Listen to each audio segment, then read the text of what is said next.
उत्तर प्रदेश की वर्तमान सरकार के द्वारा इस साल के अंत तक 1 लाख बेरोजगार युवाओं को सरकारी नौकरी देने का वादा किया गया है। इस वीडियो में हम लोग डिटेल में समीक्षा करेंगे कि किन विभागों में ये भर्तियां आने जा रही है। और सबसे महत्वपूर्ण प्रश्न कि अभ्यर्थी यहां पर विश्वास नहीं कर पा रहे हैं, क्योंकि जिस प्रकार से प्रदेश की सरकार के द्वारा पहले सोशल मीडिया साइट्स पर या फिर न्यूज़पेपर में एक हाइप बना दिया जाता था, लेकिन जमीनी हकीकत पर कोई भी भर्ती नहीं आती थी। तो यहाँ पर अभ्यर्थी भी विश्वास नहीं कर पा रहे हैं। इस वजह से समीक्षा करना जरूरत है कि क्या जो पहले की भर्तियां चल रही हैं उन्हीं को जोड़ करके 1 लाख की बात की जा रही है या फिर वाकई में कोई नई भर्ती आएगी। साथ ही बात करेंगे उत्तर प्रदेश में पिछली 69,000 सहायक अध्यापकों की भर्ती में लगभग 42,000 जो बीएड अभ्यर्थी चयनित हो चुके हैं, उनको 2 साल के अंदर 6 माह का एक ब्रिज कोर्स करना अनिवार्य है। यहाँ पर बहुत से आप लोग के कमेंट के माध्यम से प्रश्न आते हैं कि अगर 2 साल में कोई ब्रिज कोर्स कंप्लीट नहीं हुआ तो उस कंडीशन में क्या इन बीएड अभ्यर्थियों को निकाल दिया जाएगा। इस मुद्दे पर भी डिटेल में चर्चा करेंगे।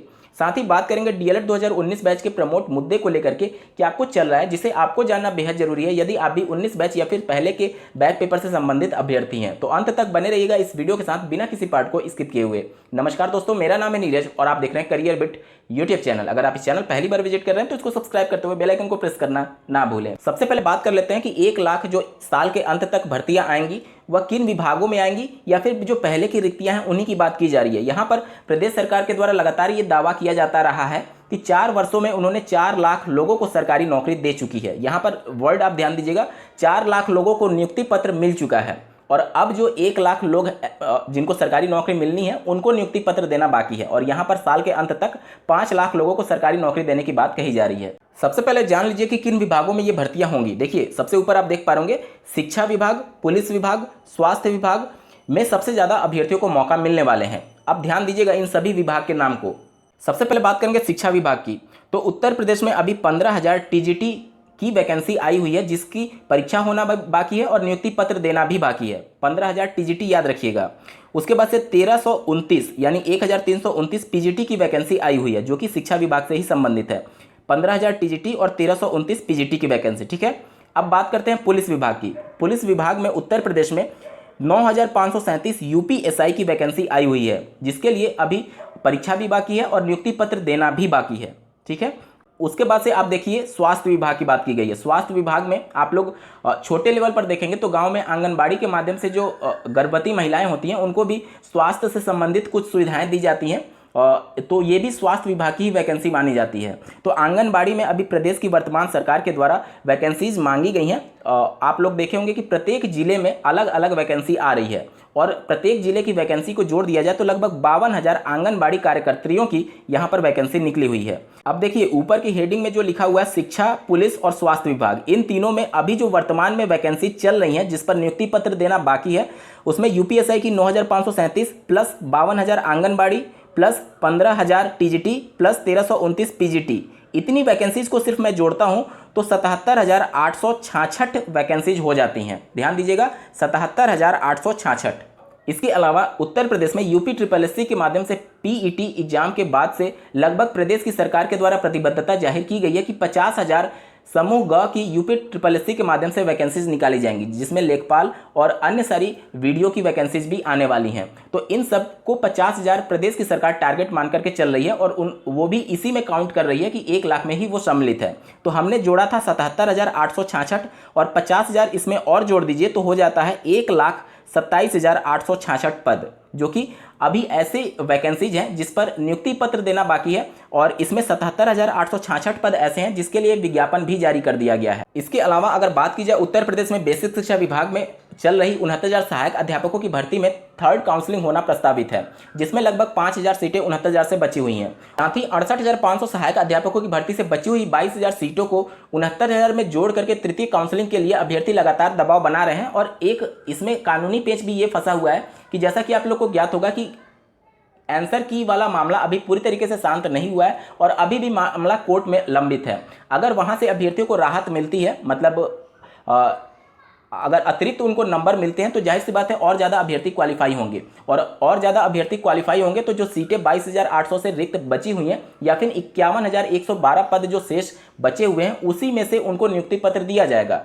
तो आप अभी मान करके चलिए कि 5,000 तो हर हाल में भर्तियां होनी ही है, जो 3rd काउंसलिंग के माध्यम से 69,000 शिक्षकों की भर्ती होगी। और अगर कोर्ट से कुछ राहत मिलता है इन अभ्यर्थियों को जो गलत प्रश्नों का मामला है तो निश्चित तौर पर 51,112 या फिर 22,000 में से ही उनको नियुक्ति पत्र दिया जाएगा। तो ये सभी जब आप जोड़ेंगे तो लगभग 1.5 लाख का आंकड़ा पार कर चुका होगा। मतलब कि आप देखिए कि प्रदेश की सरकार ने कोई भी नई भर्ती नहीं निकाली और 1.5 लाख लोगों को यहाँ पर सरकारी नौकरी मिल सकती है। कहने का मतलब ये है कि पूरा एक तरीके से ऐसा हाइप बनाया गया है प्रदेश में कि 1 लाख नई भर्तियां निकाली जाएंगी, जबकि यहां पर स्पष्ट शब्दों में लिखा गया शिक्षा, पुलिस, स्वास्थ्य विभाग में जो भर्तियां आएंगी उनके लिए पहले ही विज्ञापन जारी किए जा चुके हैं। वो सभी भी अभी नियुक्ति पत्र मिलना बाकी है, तो इन सबको भी तो प्रदेश सरकार काउंट जरूर कर रही होगी। यहाँ पर यह समीक्षा करना जरूरी था क्योंकि आप लोग के भारी कमेंट्स आ रहे थे कि क्या नई शिक्षक भर्ती या फिर अन्य विभाग में कोई नई भर्ती आएगी। देखिए, प्रदेश सरकार के द्वारा बार बार आंकड़ों को तोड़ मरोड़ कर ही पेश किया जाता रहा है। आप लोग अगर इनके 4 वर्ष के कार्यकाल को देखेंगे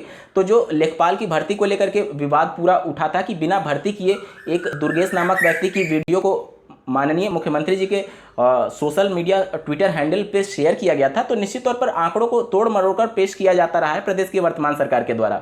तो अभी जो भर्तियां चल रही हैं उनको ही अगर जोड़ दिया जाए तो 1.5 लाख की भर्ती हो जाएगी और प्रदेश की सरकार ने तो सिर्फ 1 लाख का वादा किया हुआ है। तो अब आप खुद सोच सकते हैं कि अगर नई भर्ती आती है तो ये बहुत अच्छी बात है, सभी के लिए बहुत बेहतर होगा, लेकिन पूरी तरीके से आप उम्मीद भी नहीं लगा सकते कि नई भर्तियों की बात की जा रही है। जो अभी वर्तमान में चल रही है वहीं 1.5 लाख से ज्यादा की भर्तियां होने वाली हैं। अब बात करेंगे उत्तर प्रदेश में पिछली 69,000 सहायक अध्यापकों की भर्ती में चयनित बीएड अभ्यर्थी जिनको 2 वर्ष के अंतर ही 6 माह का ब्रिज कोर्स करना होगा।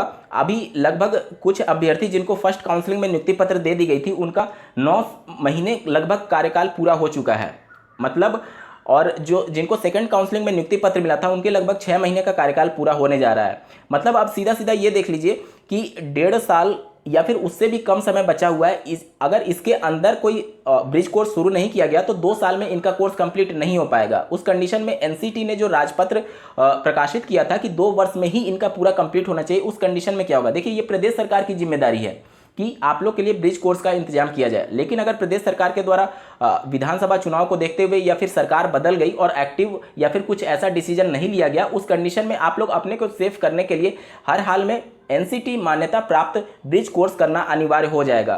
क्योंकि हालांकि आप लोग की जॉब को लेकर के कोई भी खतरा नहीं है क्योंकि प्रदेश की सरकार ने ही ये भर्ती की है और कम से कम ब्रिज कोर्स के लिए किसी को भी कोई जॉब से नहीं निकाला जाएगा। आपकी जॉब को कोई भी खतरा नहीं है, लेकिन अगर समय रहते आप अपना कोर्स कंप्लीट कर लेते हैं तो भविष्य में आपको कोई भी समस्या नहीं होगी या फिर कोर्ट और इस प्रकार के मामले से आप बचे रहेंगे। तो अगर आप अपने स्तर पर कर सकते हैं तो बहुत अच्छी बात है, अन्यथा की कंडीशन में प्रदेश सरकार अब इंटरेस्ट लेगी या फिर नहीं, क्योंकि प्रदेश की सरकार बदल गई, उसके बाद से आने वाली सरकार पर ये बातें निर्भर करेंगी। वहीं बात करें डीएलएड 2019 बैच के तृतीय सेमेस्टर प्रमोट मुद्दे को लेकर के, तो अभ्यर्थियों के द्वारा 17 जून 2021 की तिथि निर्धारित की गई है पीएनपी कार्यालय पर धरना देने के क्रम में। जैसा कि पीएनपी और एससीईआरटी के द्वारा अभी तक कोई क्लियर कट मैसेज नहीं दिया जा रहा कि परीक्षा होगी या फिर प्रमोट का लाभ दिया जाएगा। इन सबके बीच में अभ्यर्थियों ने डेट घोषित कर दी है 17 जून 2021 की, वहां पर भारी संख्या में उपस्थित होकर के अपने मुद्दों को रखने के लिए। हालांकि मैं यहां पर विशेष रूप से आप सभी से अपील भी करना चाहूंगा कि जिस प्रकार से महामारी एक्ट चल रही है, आप लोग सतर्क होकर के जो भी कदम उठाना होगा आप लोग सतर्क होकर के उठाइएगा। क्योंकि अभी हाल ही में देखा होगा आप लोगों ने पीएनपी कार्यालय पर नई शिक्षक भर्ती को लेकर भी अभ्यर्थी पूरी कोशिश किए थे वहां पर धरना देने के क्रम में, लेकिन प्रदेश की वहां पर शासन प्रशासन पुलिस विभाग के द्वारा उनको अनुमति नहीं मिली थी और भारी दबाव था कि ऐसा कोई भी धरना ना हो पाए। तो आप लोग भी सतर्क रहिएगा, ऐसी कुछ अगर अप्रिय घटनाएं आप लोग के साथ भी ना हो। तो ये थी आज की कुछ प्रमुख खबरें। आपको ये वीडियो कैसा लगा कमेंट करके जरूर बताइएगा और ऐसे ही महत्वपूर्ण अपडेट्स के लिए इस चैनल को सब्सक्राइब करना ना भूलें। इस वीडियो को देखने के लिए आपका बहुत बहुत धन्यवाद। भगवान करे आपका दिन शुभ हो।